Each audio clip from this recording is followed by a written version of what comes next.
So for the past 20 years, I've been helping Malaysians and other Southeast Asians to speak better English. And through training thousands of Southeast Asians, I've discovered a very surprising truth. I've discovered that how well somebody communicates in English actually has very little to do with their English level. It has a lot to do with their attitude towards English. There are people out there who have a very, very low level of English and they can communicate very, very well. One of them that I remember was a student, a participant of mine named Faisal. He was a factory supervisor. English level very, very low. But this guy could just sit and listen to anybody very calmly, clearly, and then he could respond, absolutely express his thoughts beautifully at a very low level of English. So today I want to share with you what is so different about people like Faisal. How do they do it? And second of all, why is this so important, not only to you, but to your children, to your community, and to the future of Malaysia? And third of all, what's one thing you can do, starting today, if you want to speak with that calm, clear confidence that people like Faisal has?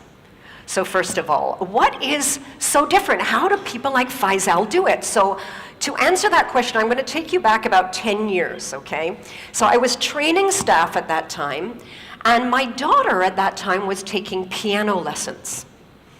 And I started to notice two really strong similarities between my daughter's attitude or thinking towards playing the piano and a lot of Malaysians' thinking or attitude towards English. Now, first of all, I should tell you, my daughter absolutely hated piano, hated the lessons, hated practicing. This is my daughter practicing piano, okay? This is as good as it got. This is the real thing. And she dreaded going to piano lessons because to my daughter, going to piano lessons, she was filled with this sort of dread because it was all about not screwing up, right? Because like for a lot of piano students, to both my daughter and her teacher, her success in piano was measured by how few mistakes she made. Now, at the same time, I noticed that a lot of Malaysians went into English conversations with the same sort of feeling of dread, this sort of feeling that they were going to be judged by how many mistakes they were going to make and whether or not they were going to screw up. Now, the second similarity that I noticed was to do with self-image. You see, my daughter, she knew what good piano sounded like, right? Because we've all heard good piano. And she knew what her level was, and she knew how long she'd have to play for to play like that. And a lot of Malaysians, I noticed, had this idea of what good, proper English is supposed to sound like, and I see a lot of you nodding, and what their English sounded like, and how far they'd have to go to get there. And they also felt like they were, like my daughter, just bad piano player, bad English speaker, right? My English not so good lah, cannot, sorry shy cannot. So I could see these similarities, but I still couldn't figure out, okay, what is it about these people like Faisal that are so different that can just do it smoothly, calmly, with confidence? And one day I discovered that answer, and I discovered it quite by chance. It was a day when my computer broke down and I had to go to a cyber cafe.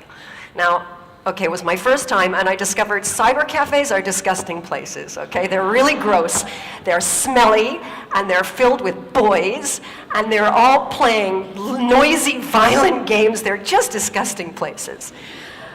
But I had to go there. So I sit down and I start noticing this guy beside me, and I become very, very interested in this guy next to me.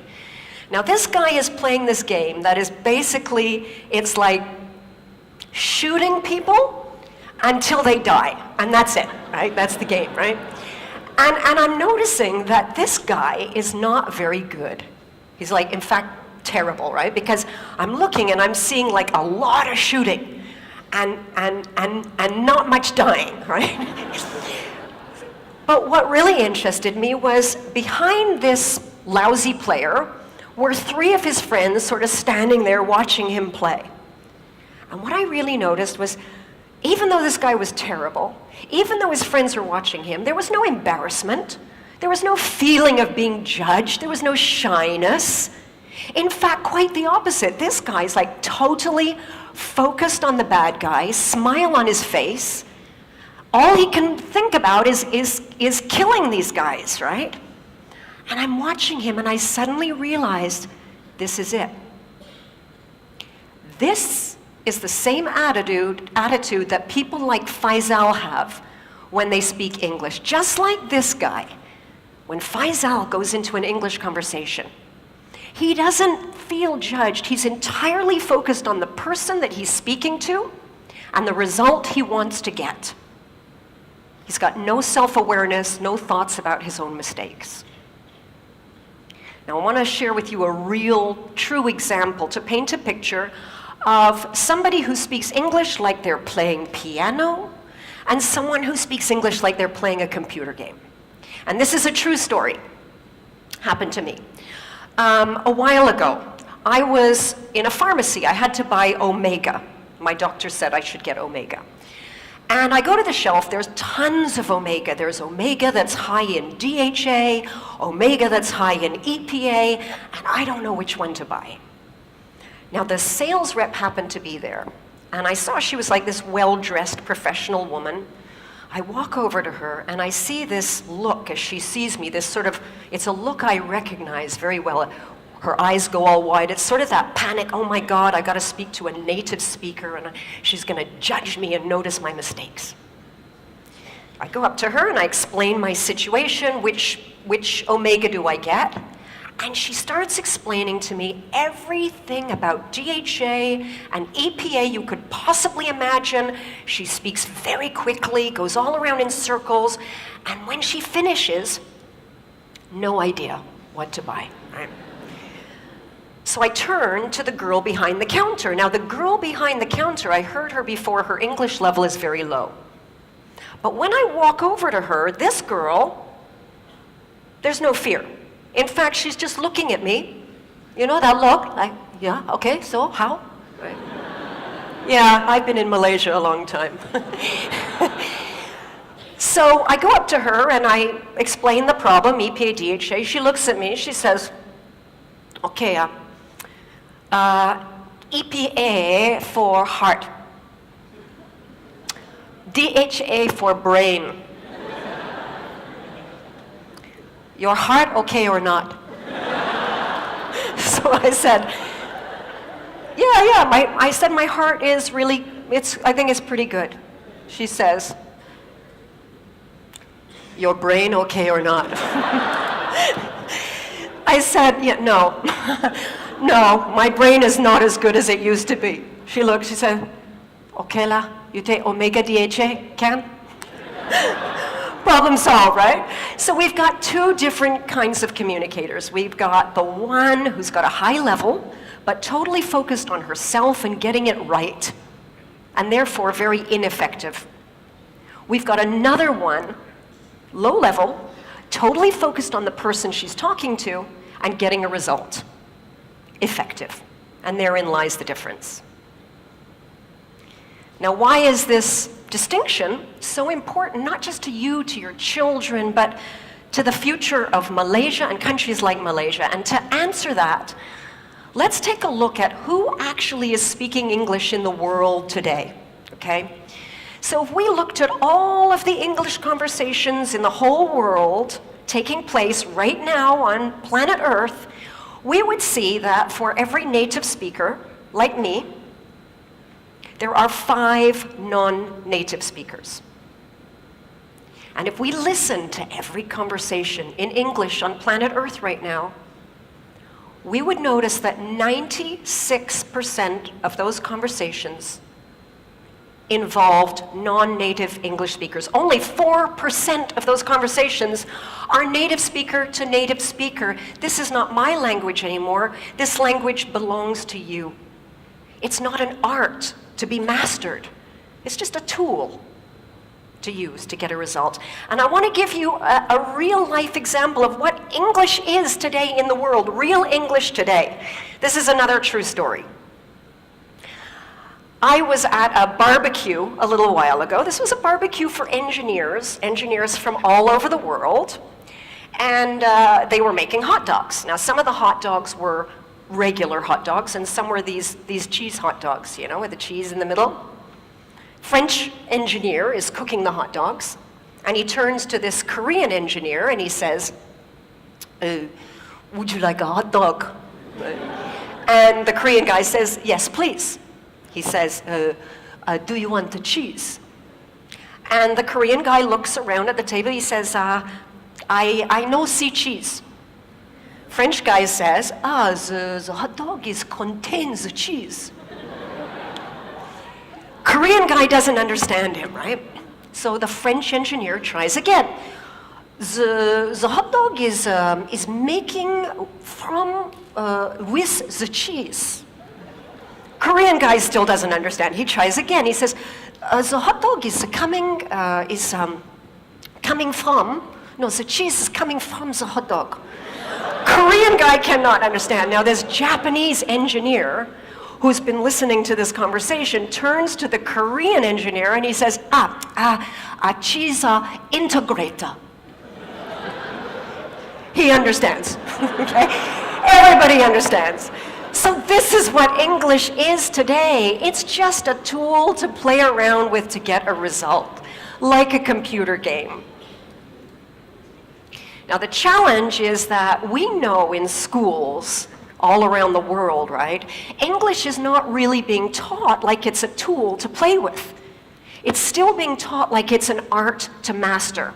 And students are judged more on correctness than on clarity. Some of you might remember the old comprehension exam in school. Does anybody remember in school when you would get a question about a text that you read? You'd have to read through some text, right? And then answer a question to show that you understood the text. And this may have happened to you, that you showed that you understood the text, but you got a big X because you made a little grammar mistake. Like this student. Now this student clearly understood paragraph 4, but no, not correct, because he left the letter N off the word environment. But in the real world, what would matter? In the real world, what would matter is, did you understand the email or did you understand your customer so that you can go ahead and take action? Now the problem that I see here over and over is that people take the attitude they developed about English in school and they bring it into their adult life and into their work.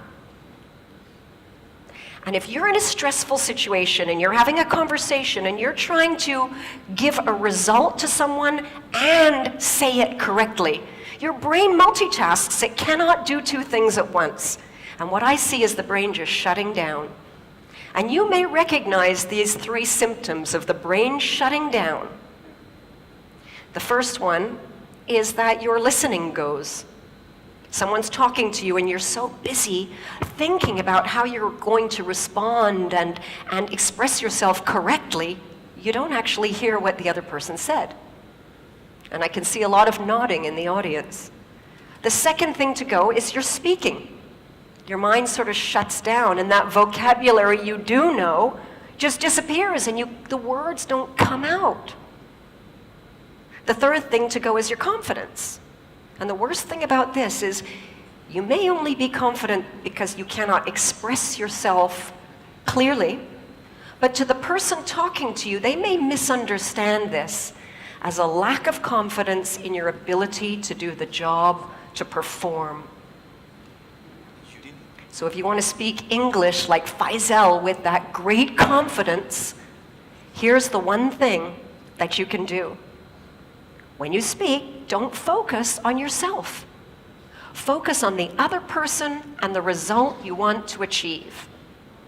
Imagine a next generation of Malaysians, all with that wonderful confidence in communication that Faisal has at any level of English. Because let's remember that English today, it's not an art to be mastered. It's just a tool to use to get a result. And that tool belongs to you. Thank you.